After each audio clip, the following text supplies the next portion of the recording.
What if the most important moment in Marvel history never happened? What if a teenage kid named Peter Parker decided to skip a science exhibit, stay home, and just finish his homework? No radioactive spider, no bite, no powers, no web slinging, no Spider-Man. It's one of the biggest what-ifs in comic book history, and trust me, it doesn't just change one kid's life. It rewrites the destiny of the entire Marvel universe. So today, let's swing into the multiverse and explore the worlds where Peter Parker stayed. Ordinary. Imagine a New York City without its friendly neighborhood protector.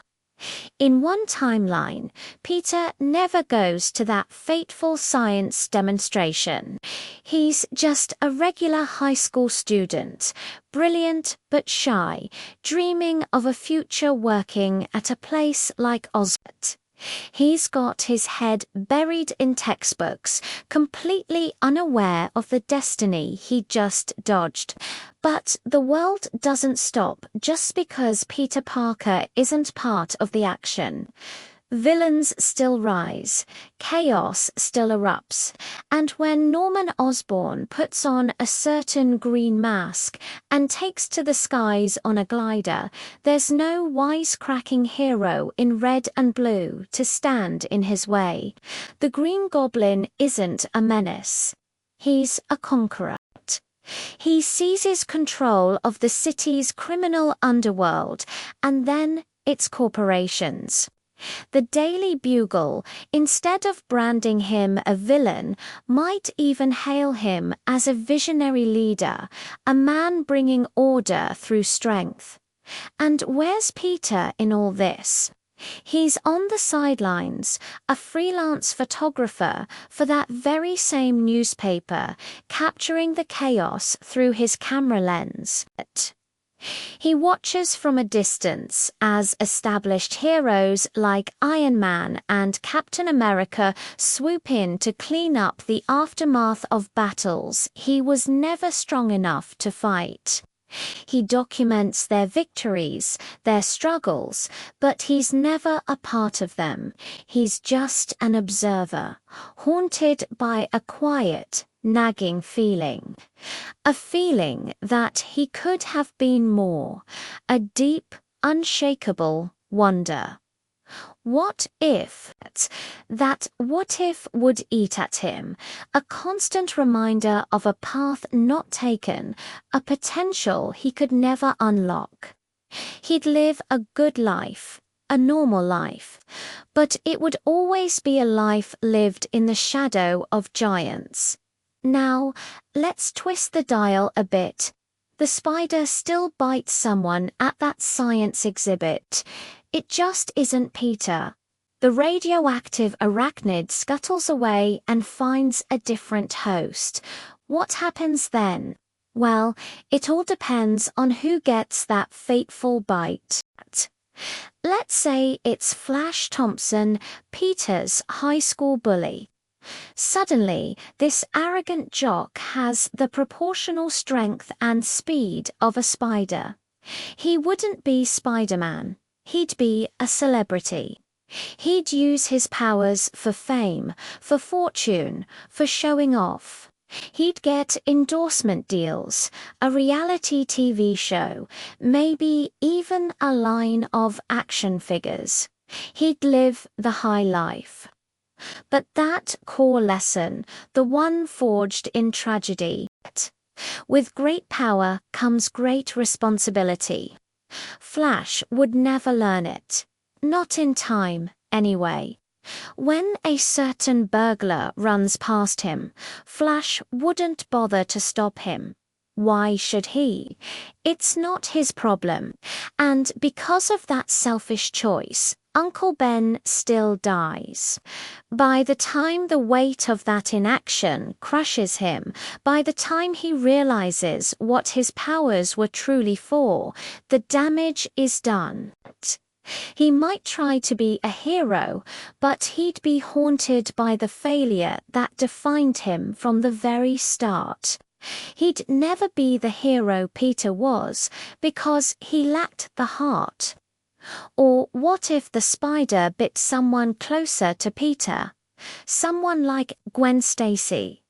Suddenly, she's the one swinging through the city as Spider-Woman. She's brilliant, she's brave, and she's a natural hero. She saves people. She stops criminals. She even saves Peter Parker's life more than once. But her heroism comes at a terrible cost. Seeing her incredible powers up close doesn't inspire Peter in a healthy way, fuels an obsession. He, the scientific genius, becomes fixated on replicating the accident. He wants that power for himself, believing he can control it, perfect it. His experiments become more and more reckless, twisting his genius into something dangerous. In one of the most tragic alternate realities, Peter's attempt to give himself powers goes horribly wrong. He doesn't become a hero. He becomes a monster. He becomes the lizard. In this world, Gwen is forced to fight the man she loves, the boy she once saved. Peter's story, even without the bite, is still intertwined with tragedy. It seems destiny, or maybe just bad luck, has a way of finding him, twisting his journey into a cautionary tale, no matter which path he takes. But there's one more possibility, a much darker one. What if Peter never gets bitten, and he never learns that defining lesson about responsibility? In our timeline, Uncle Ben's death was the crucible that forged Spider-Man. But without that power, without that direct link to his own inaction, the tragedy plays out differently. The killer still gets away, and Peter is left with nothing but a suffocating, all-consuming guilt. That guilt doesn't inspire him to be better. It corrodes him. It makes him bitter, angry, at a world he sees as unjust and chaotic. He grows up determined not to save the world, but to prove it wrong, to show everyone the genius they overlooked. He throws himself into his work, climbing the corporate ladder at a place like Oscorp with a ruthless ambition. He uses his incredible intellect not for justice, but for control. He designs weapons, creates advanced technology, and sells it to the highest bidder. In this world, Peter Parker doesn't wear the mask of a hero. He creates the masks and weapons for the villains. He becomes the architect of their terror, the forgotten genius whose pain fueled a different kind of power. He isn't Spider-Man.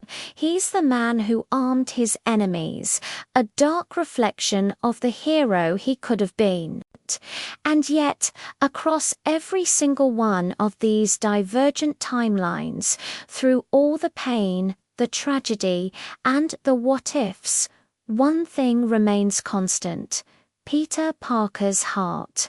Whether he's a guilt-ridden photographer, an obsessed scientist, a bitter tech mogul, or just a normal kid from Queens, his core desire is always there. Deep down, he's always the person who wants to do the right thing, even if he gets lost along the way. His intelligence, his compassion, his sense of duty, those things were never granted by a spider. They were always a part of him, and maybe that's the real point of the Spider-Man story. It was never the radioactive bite that made Peter Parker special. It was Peter Parker himself. The powers just gave him the means to act on the goodness that was already inside him. So, what if Peter never got bitten? Maybe the world would lose its friendly neighborhood Spider-Man, but it would still have Peter Parker. And as we've seen, sometimes just having him in the world with his genius, his heart, and his unwavering desire to make a difference is enough to change everything. Thanks so much for watching, everyone. What's your favorite what if story? Let me know down in the comments. And if you enjoyed this dive into the multiverse, do not forget to hit that like button and subscribe for more deep dives into your favorite comic book worlds. See you next time.